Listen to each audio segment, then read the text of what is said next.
तुम्हाला जर गोड खाण्याची इच्छा झाली आणि घरामध्ये जर ब्रेड आणि केळं असतील तर तुम्ही हा खूप सुंदर असा पदार्थ बनवू शकता। बनाना मिल्क टोस्ट आज मी इथे बनवलेला आहे। अतिशय सोपी आणि मस्त रेसिपी आहे, नक्की करून बघा, अतिशय टेस्टी बनतात। त्यासाठी 2 स्लाइसेस घेतलेले आहेत आणि त्याच्यावरती आपण केळं आहे ते बारीक बारीक काप करून यावरती अरेंज करणार आहोत।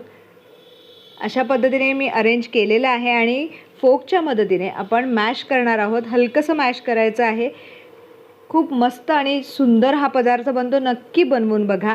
आणि माझ्या चॅनलवरती नवीन असाल, सर्वात पहिल्यांदाच व्हिडिओ बघताय, व्हिडिओ आवडला असेल तर आस्वाद रेसिपीला जरूर सबस्क्राईब करा। अगदी 5 मिनिटात होणारी ही रेसिपी आहे, नक्की बनवून बघा।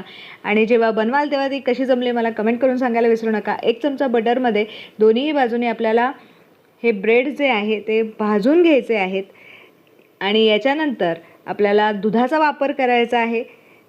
मी एकदा ही रेसिपी माझ्या मैत्रिणीकडे खाल्ली होती आणि हा पदार्थ मला फार आवडला, त्यामुळे मी आज तुमच्यासाठी हा पदार्थ दाखवत आहे, नक्की करून बघा। दोन्ही बाजूनी छान सोनेरी रंगावरती आपल्याला बटरवरती परतून घ्यायचं आहे। कलर चेंज व्हायला सुरुवात झालेली आहे आणि आता आपण हलकंसं बटर लावून घेणार आहोत। तुम्ही कधी हा पदार्थ ट्राय केलाय की नाही मला कमेंट करून सांगायला विसरू नका। आता इथे आपल्याला दुधाचा वापर करायचा आहे।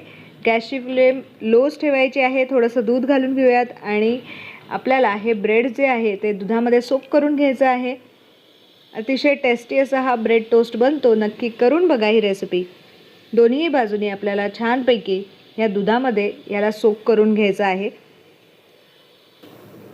अगदी 2 ते 3 मिनिटानंतर परत राहिलेला अर्धा कप दूध घालून घेणार आहोत आणि मस्तपैकी हा ब्रेड टोस्ट तयार करणार आहोत।